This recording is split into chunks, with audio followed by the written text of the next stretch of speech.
बिस्मिल्लाहिर्रहमानिर्रहीम अस्सलाम वालेकुम। मैं हूं मुबशिर अहमद। तो स्टूडेंट्स, आज हम सेकंड ईयर चैप्टर नंबर 19 का आखिरी टॉपिक पढ़ेंगे, हेज़नबर्ग अनसर्टेनिटी प्रिंसिपल। आपने ये टॉपिक केमिस्ट्री में भी पढ़ा होगा फर्स्ट ईयर में, लेकिन क्योंकि इजी टॉपिक है, कोई मुश्किल नहीं है। आज मैं आपको बताऊंगा कि हमारी बुक में एक दो मिस्टेक्स भी हैं और बड़े आसान तरीके से बताऊंगा, और ये भी बताऊंगा कि ये जो इक्वेशन आपकी बुक में लिखी है ये असल में आई कहाँ से हैं। तो आइए फिर तरतीब के साथ इसको पढ़ना स्टार्ट करते हैं। तो बच्चे, टॉपिक का नाम है हेज़नबर्ग अनसर्टेनिटी प्रिंसिपल। प्रिंसिपल कहते हैं उसूल को, अनसर्टेनिटी गैर यकीनी, यानी कि जिसमें हेज़नबर्ग तो साइंटिस्ट का नाम है ना, अनसर्टेनिटी का लफ्ज़ निकला है अनसर्टन, गैर यकीनी की सूरत हाल हो। बात समझ आई। और प्रिंसिपल का मतलब क्या है? उसूल, यानी कि हेज़नबर्ग का किसी गैर यकीनी का कोई उसूल है। अब ये गैर यकीनी उसको किन किन चीज़ों में थी, तो आइए हम उसको देखते हैं। तो जी बेटा, 1927 में ये अनसर्टेनिटी प्रिंसिपल पेश किया गया। जर्मन थ्योरेटिकल फिजिकिस्ट था जी हेज़नबर्ग, जर्मनी का रहने वाला था। वर्नर कार्ल हेज़नबर्ग इसका पूरा नाम था। Publish paper on uncertainty principle, इसने जो पेपर पब्लिश किया ना अपने पीएचडी के थीसिस में, वो उसका टाइटल ही यही था, अनसर्टेनिटी प्रिंसिपल। आपको याद है मैंने पिछले एक दो लेक्चरों में जब आपको पढ़ाया था wave particle duality, de Broglie hypothesis, वो डी ब्रोगली ने भी अपना पीएचडी का थीसिस लिखा था जो कि उसने आइंस्टाइन को जमा करवाया। तो आप ये देख लें, इन्होंने ये चीज़ें पीएचडी में जाके पढ़ी थी, आप सेकंड ईयर में पढ़ रहे हैं, तो ये तवज्जो करें, ठीक है। अनसर्टेनिटी प्रिंसिपल के ऊपर एक पेपर उसने पब्लिश किया जी। अच्छा, वो अनसर्टेनिटी किसके बारे में थी? Which is basis on the dual nature of light, light की डुअलिटी में, एक लाइट की वेव नेचर होती है और एक लाइट की पार्टिकल नेचर होती है। मैं इससे पिछले लेक्चर में बड़ी डिटेल में इसको पढ़ा चुका हूँ, जिसमें हमने डेविन और जर्मर का एक्सपेरिमेंट भी किया था। ठीक हो गया बच्चे। अब नोट के अंदर मैंने ये बात बड़ी इंपॉर्टेंट लिखी है, ये एमसीक्यूज आती है। Uncertainty not associated with measuring instrument, गैर यकीनी इस बात से नहीं है कि जिस चीज़ से आप मेजरमेंट कर रहे हैं क्या कि वो इंस्ट्रूमेंट ही सही नहीं है। आम तौर पर तो ऐसा होता है ना, जिस तरह हमने फर्स्ट ईयर में पढ़ा था वर्नियर कैलिपर, स्क्रू गेज, उसमें ज़ीरो एरर आ जाता है, तो वो अनसर्टेनिटी है। बात समझ आई। तो ये प्रिसीजन और एक्यूरेसी, अनसर्टेनिटी आप फर्स्ट ईयर में शायद पढ़ा हुआ आपने। बच्चे, बात पता है क्या है? कहता है जिस चीज़ से आप कोई चीज़ मेजर कर रहे हैं ना, हेज़नबर्ग उस इंस्ट्रूमेंट की के मुतल्लिक अनसर्टेन नहीं है, वो उस वेरिएबल के मुतालिक अनसर्टेन है। यानी कि अनसर्टेनिटी जिससे आप मेजरमेंट कर रहे हैं ये उसके मुतालिक बिल्कुल नहीं है, not associated with measuring instrument. MCQ आता है, अनसर्टेनिटी मेजरिंग इंस्ट्रूमेंट के मुतालिक तो नहीं है, फिर किसके मुतालिक है? ये जरा तवज्जो करें। अनसर्टेनिटी इज निग्लिजिबल, कहता है ये जो गैर यकीनी है ना हेज़नबर्ग को, इसको हम नज़रअंदाज करेंगे किसके लिए? For major position and momentum of macroscopic object. Macro कहते हैं लार्ज, इसका मतलब समझा देता हूं मैं आपको। हेज़नबर्ग, पहली बात तो ये कि मेजरिंग इंस्ट्रूमेंट के मुतालिक तो अनसर्टन था ही नहीं, नंबर वन। नंबर टू, ये जो हम हेज़नबर्ग का अनसर्टेनिटी प्रिंसिपल पढ़ते हैं ये बड़ी चीज़ों के लिए नहीं है, ये तो छोटी चीज़ों के लिए है, मैक्रोस्कोपिक ऑब्जेक्ट के लिए नहीं है, बल्कि ये माइक्रोस्कोपिक ऑब्जेक्ट के लिए है, सब एटॉमिक लेवल पे, इलेक्ट्रॉन प्रोटॉन के लिए है ये। अब मैक्रोस्कोपिक मतलब क्या है? देखें, एक गाड़ी है ना, ठीक है, वो सड़क पे जा रही है, मैं इसका मतलब समझाता हूँ। एक गाड़ी सड़क पे जा रही है, क्या आप जीपीएस ऑन करके, ये जो मोबाइल में टेक्नोलॉजी है global positioning system, GPS on करते हैं तो हमें उस गाड़ी की पोजीशन पता चल जाती है कि नहीं चलती? बिल्कुल चल जाती है, ठीक है। और हम उस गाड़ी की स्पीड और मोमेंटम भी तो मालूम कर सकते हैं ना? बिल्कुल कर सकते हैं। अब गाड़ी एक बड़ी चीज़ है, मैं जिस जगह पे खड़ा हूँ, मैं मोबाइल ऑन करूँ जीपीएस पे तो मेरी पोजीशन पता चल जाएगी, लोकेशन पता चलेगी कि मैं किस जगह पे खड़ा हुआ हूँ, और मेरी स्पीड भी मालूम की जा सकती है। तो मैं और गाड़ी ये दोनों मैक्रोस्कोपिक ऑब्जेक्ट हैं। तो हेज़नबर्ग का अनसर्टेनिटी प्रिंसिपल लार्ज ऑब्जेक्ट के लिए तो बिल्कुल नहीं है, क्योंकि लार्ज ऑब्जेक्ट की आप पोजीशन और मोमेंटम साइमल्टेनियसली बैक वक्त परफेक्ट एक्यूरेसी से मालूम कर सकते हैं। तो हेज़नबर्ग अनसर्टन ना तो मेजरिंग इंस्ट्रूमेंट के मुतालिक था और ना बड़ी चीज़ों के मुतालिक। हेज़नबर्ग का अनसर्टेनिटी प्रिंसिपल बल्कि है ही छोटी चीज़ों के लिए, माइक्रोस्कोपिक सब एटॉमिक पार्टिकल के लिए। ज़रा तवज्जो करें, but in case of microscopic मतलब सब atomic particles uncertainty is not negligible. कहता हम जब एटम की बात करेंगे ना, इलेक्ट्रॉन की, तो फिर हम अनसर्टेनिटी को नज़रअंदाज नहीं कर सकते।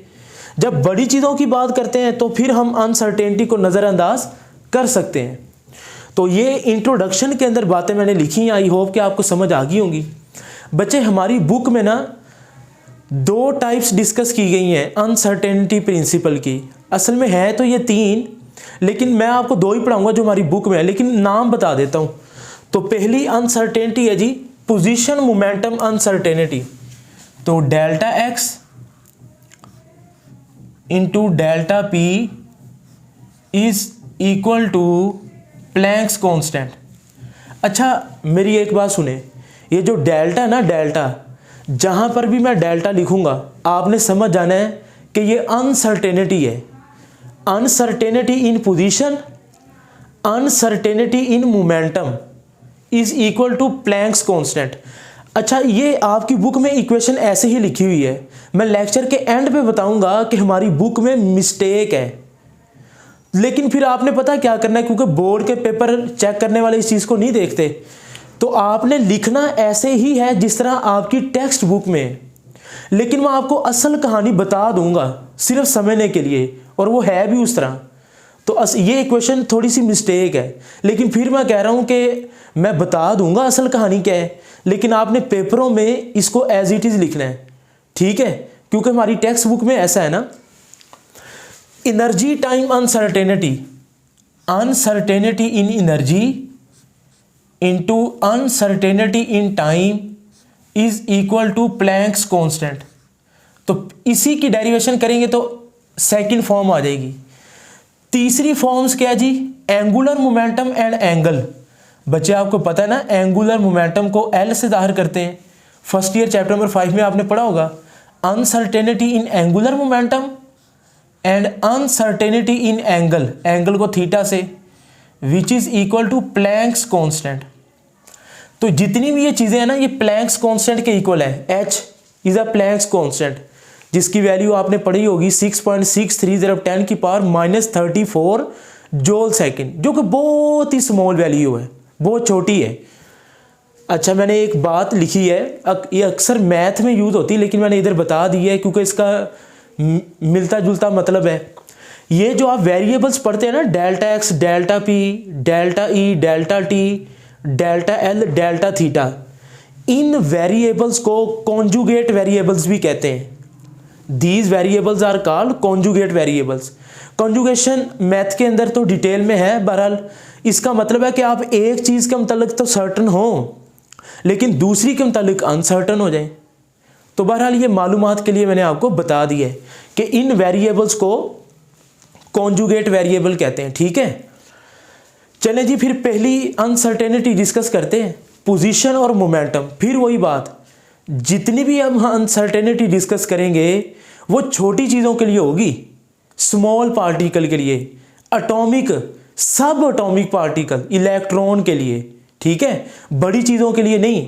क्योंकि आप किसी गाड़ी या किसी इंसान की पोजीशन और मोमेंटम तो मालूम कर सकते हैं, तो फिर अनसर्टेनिटी वाली बात है ही नहीं। तो हम छोटी चीज़ों की बात करेंगे, ठीक है। तो आइए फिर इसकी डेफिनेशन लिखते हैं, पोजीशन मोमेंटम अनसर्टेनिटी। तो इसकी डेफिनेशन क्या है जी,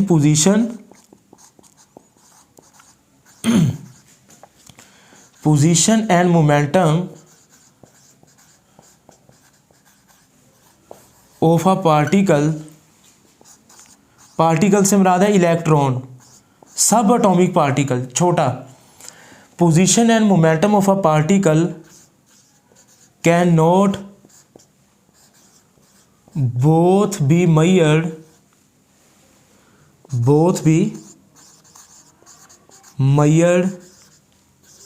simultaneously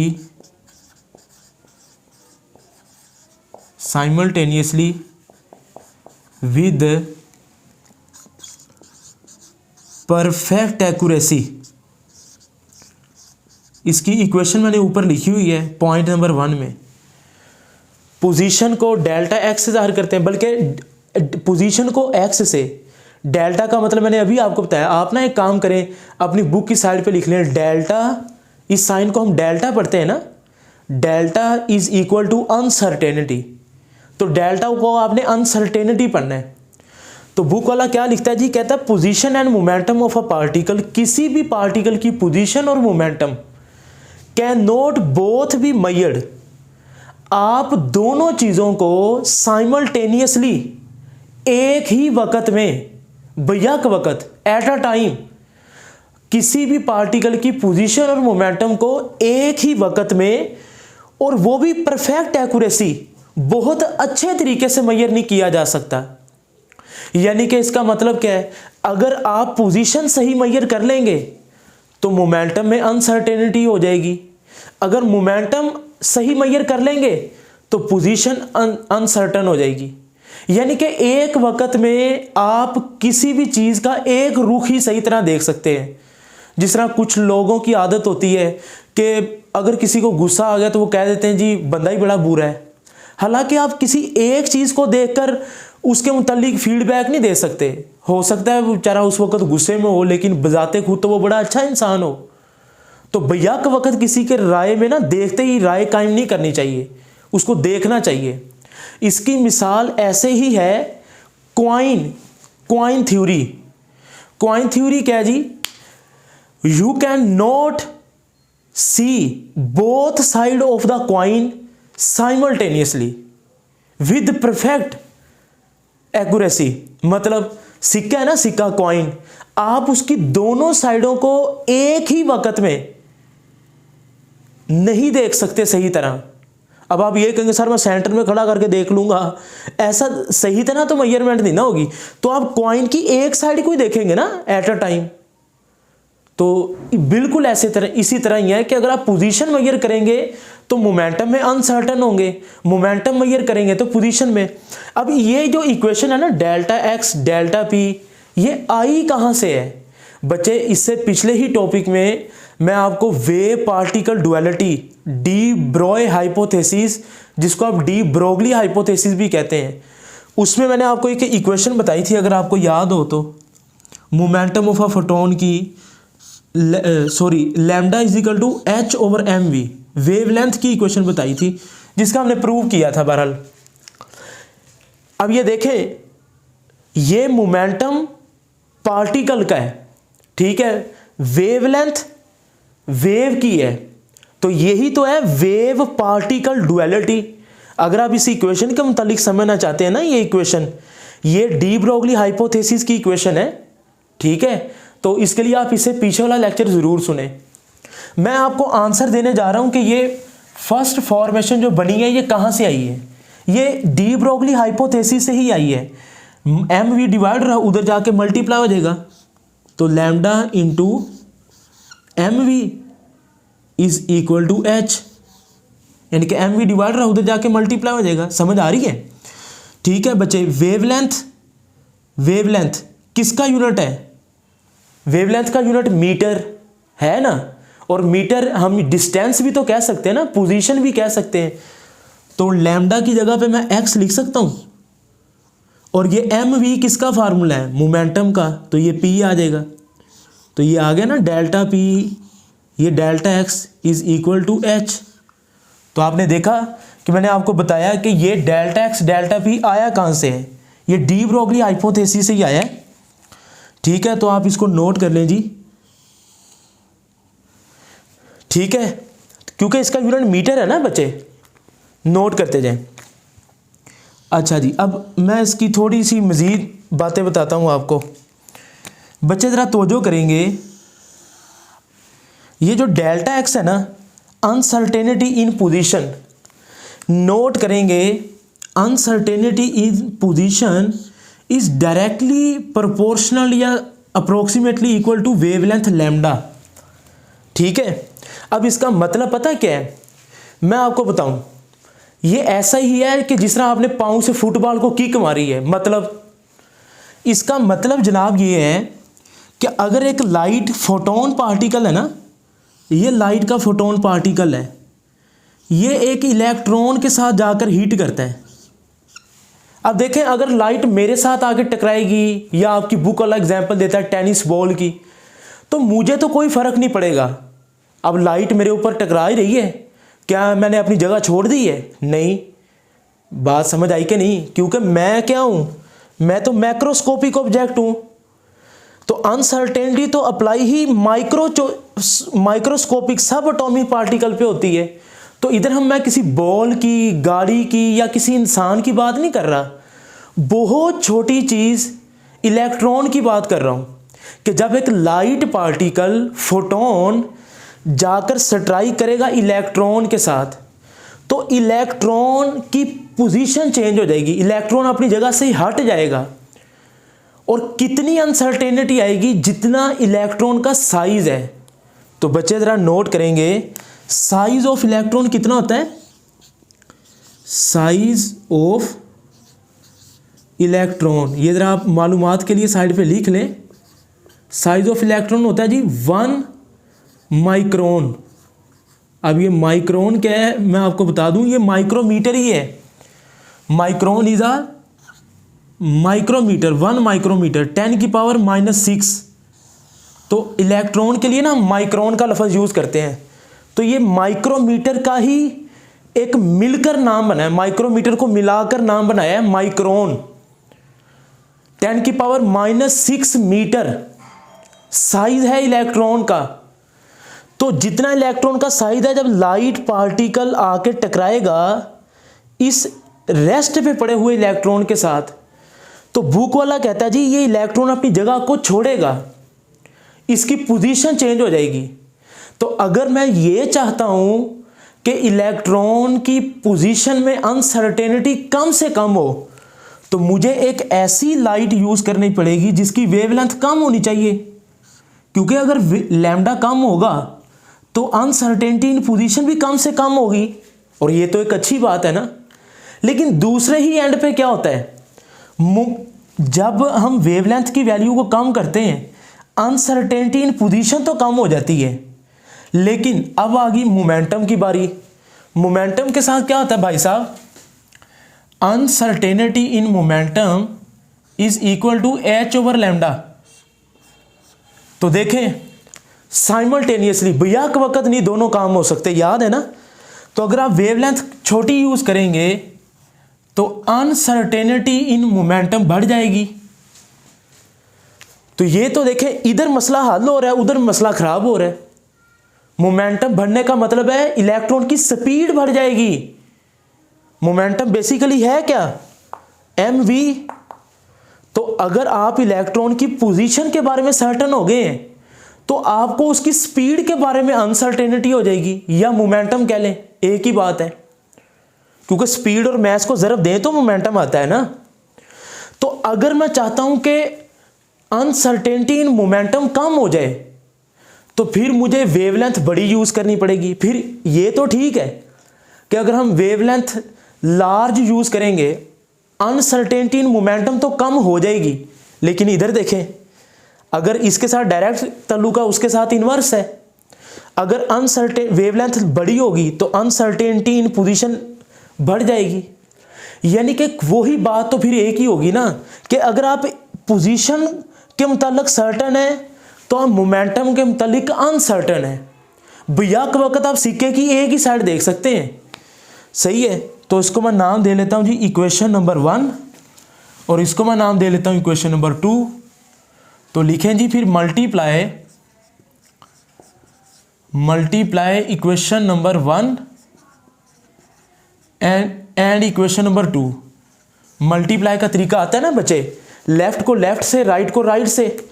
तो इक्वेशन 1 की लेफ्ट साइड क्या है जी, डेल्टा एक्स 2 की left side, delta P equal to equation 1 की राइट साइड लैम्डा, इक्वेशन 2 की right side H over lambda, lambda से lambda cancel,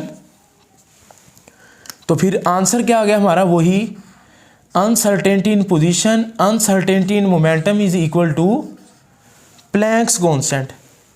this is the first form of Heisenberg uncertainty principle. अब हम second form discuss करेंगे, energy time. यहां तक okay है ना सारी चीजें, ठीक है। तो अब सेकंड टाइम आ जाएगी, मैं हेडिंग दे देता हूं energy time, energy time uncertainty. अब इसका क्या मतलब है, पहली आपको समझ आ गई ना पोजीशन और मोमेंटम की। तो अब जरा पहले मैं छोटी सी डेरिवेशन कर देता हूं, जरा तवज्जो करें। ये जो डेल्टा एक्स, पहले फर्स्ट फॉर्म लिख लें, delta x delta P is approximately equal to H. बच्चे जरा नोट करेंगे, ये जो एक्स है ना, इसको मैं डिस्टेंस मान रहा हूं, पोजीशन। तो आपने ये इक्वेशन पढ़ी हुई है ना, S is equal to we T, ये आप रेफरेंस के तौर पर कोड करेंगे। और मोमेंटम की इक्वेशन क्या है जी, p is equal to M we. तो ये दो फार्मूले आपने याद रखने हैं, s is equal to we t और p is equal to M v. आपने पढ़े होंगे और आपको आते भी होंगे। तो एस की जगह पे क्या है, डेल्टा एक्स। तो मैं डेल्टा एक्स की जगह पे, ये एस है ना, तो डेल्टा एक्स की जगह पे, वी की जगह पे मैं क्या लिखूंगा, सी इंटू डेल्टा टी। यानी कि आपको समझ आई इस बात की या नहीं, दोबारा सुने। मैं डेल्टा एक्स की वैल्यू पुट करवाई है, सी इंटू डेल्टा टी, इसको मैं एस मान रहा हूं, S is equal to we T. V की जगह पे सी क्यों लिखा है, क्योंकि हम ऑब्जेक्ट की स्पीड की बात नहीं कर रहे, हम लाइट पार्टिकल की बात कर रहे हैं, लाइट की। तो स्पीड ऑफ लाइट को हम सी से जाहिर करते हैं ना। तो S is equal to we T, V की जगह पे क्या लिखा, सी।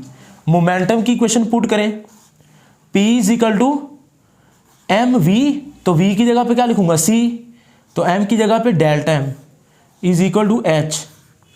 तो आई होप कि ये आपको समझ आ गई होगी। S is equal to we T, P is equal to M V, बस V की जगह पे, दोनों जगह पे मैंने C लिखा। अब क्या करें जी, इनको इकट्ठा कर दें जरा, delta M C into C square, तो delta M C into C square, delta T को अलग लिख लें, is equal to Planck's constant. तो E is equal to M C square, Einstein equation तो आपने पढ़ रखी होगी।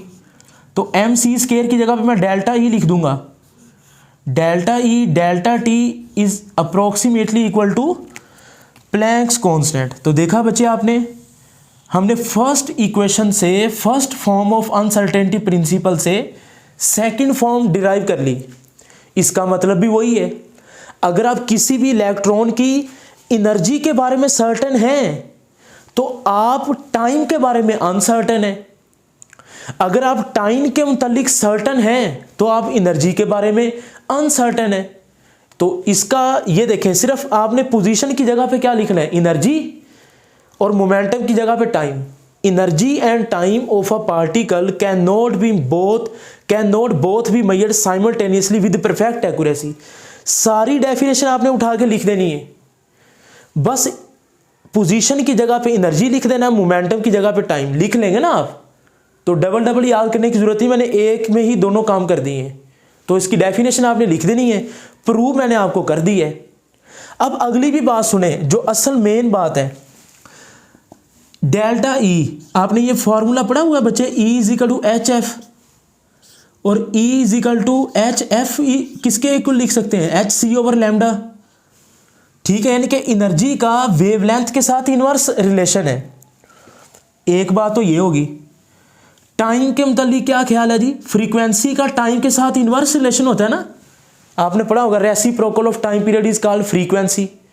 फ्रीक्वेंसी का टाइम के साथ भी इनवर्स ताल्लुक है, और फ्रीक्वेंसी का लैम्डा के साथ भी इनवर्स ताल्लुक है। V is equal to F lambda multiply हो रहे हैं। जब भी दो चीजें मल्टीप्लाई हो रही हो तो वो इनवर्सली रिलेट करती हैं। कहने का मतलब है कि फ्रीक्वेंसी का टाइम और वेवलेंथ के साथ तो इनवर्स रिलेशन है। आप कहेंगे सर आप तो टाइम के बारे में बात कर रहे थे, तो इसी से तो मैंने फिर टाइम और वेवलेंथ क्या हो जाएंगे, डायरेक्टली रिलेट हो जाएंगे। तो ये बताना मैं यही चाह रहा हूँ बेसिकली कि अगर आप एक ऐसी लाइट यूज़ करेंगे जिसकी वेवलेंथ कम होगी तो अनसर्टेनिटी इन टाइम तो कम हो जाएगी। यानी कि अगर आप ऐसा लाइट पार्टिकल यूज़ करेंगे जिसकी वेवलेंथ कम हो तो अनसर्टेनिटी इन टाइम तो कम हो जाएगी। लेकिन फिर इधर फिर मसला आ गया कि अगर वेवलेंथ कम होगी एनर्जी के अंदर अनसर्टेनिटी बढ़ जाएगी। तो यानी कि एनर्जी का लैम्डा के साथ इन्वर्स है, टाइम का लैम्डा के साथ डायरेक्ट है। और ये आया कैसे, मैंने आपको बता दी है। ठीक है, तो अगर आप ऐसी वेवलेंथ यूज करेंगे जो बड़ी है तो अनसर्टेनिटी इन एनर्जी तो कम हो जाएगी, ठीक है, लेकिन टाइम के अंदर अनसर्टेनिटी बढ़ जाएगी। बात तो फिर वही की वही होगी ना कि energy and time can not both measured simultaneously with perfect accuracy. या तो आप एनर्जी के अच्छी तरह मालूम करेंगे तो आप टाइम नहीं अच्छी तरह मालूम कर सकते, गैर यकीनी आ जाएगी, अनसर्टेनिटी आ जाएगी टाइम में। तो आप इसको नोट करें, फिर मैं एंड पे कुछ राज की बातें बताता हूं आपको, जरा इसको नोट करें।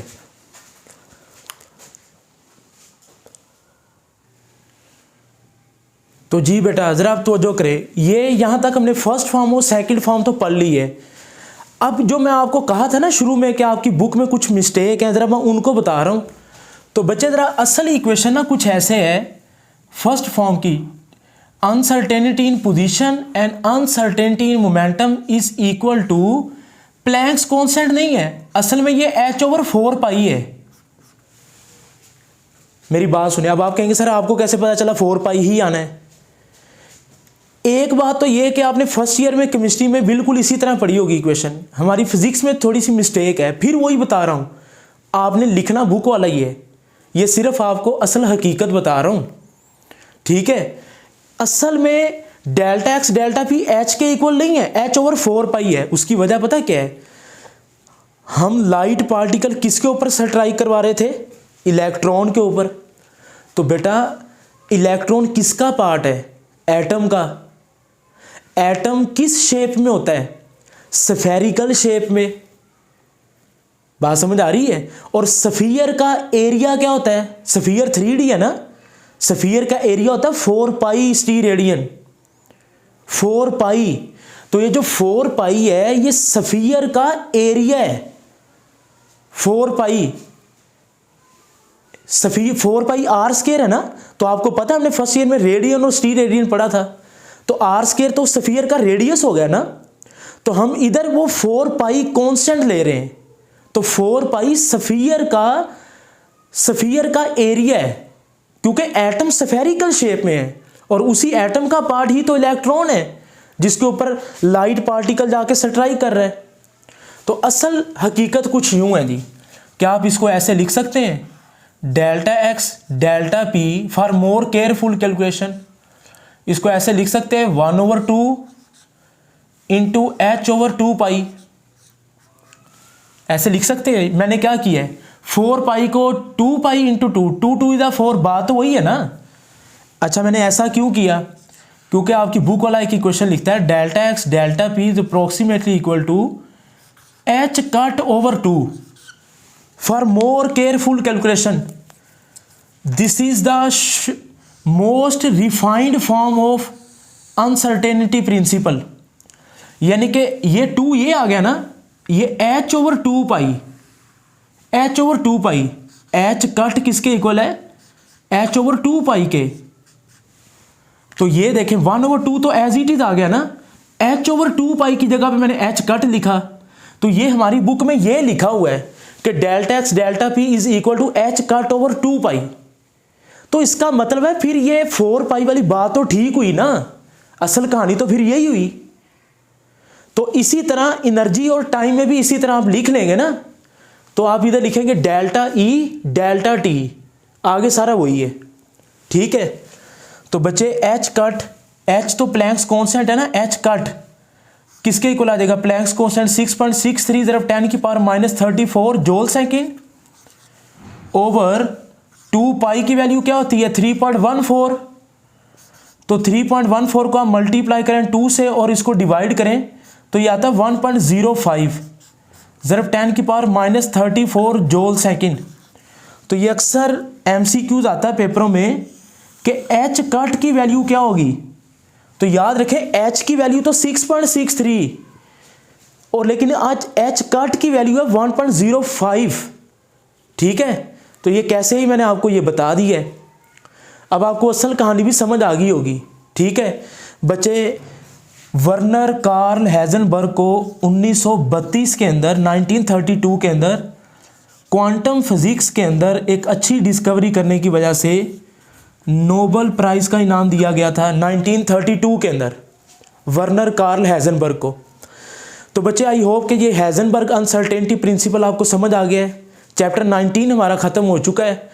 इंशाल्लाह इसकी एक्सरसाइज भी आएगी, न्यूमेरिकल भी, और फिर हम चैप्टर नंबर 20 शुरू करेंगे। Atomic spectra, Bohr atomic model, quantize radii, quantize energy. तो बड़ा मज़ेदार टॉपिक है एक्सरेज लेज़र। तो इंशाल्लाह फीडबैक आप देते रहें लेक्चरों के बारे में। वीडियो को लाइक करें, कमेंट करें और दोस्तों के साथ शेयर कर दें। मुबशर अहमद को दें इजाज़त। अपना बहुत सा ख्याल रखें। अल्लाह हाफिज़।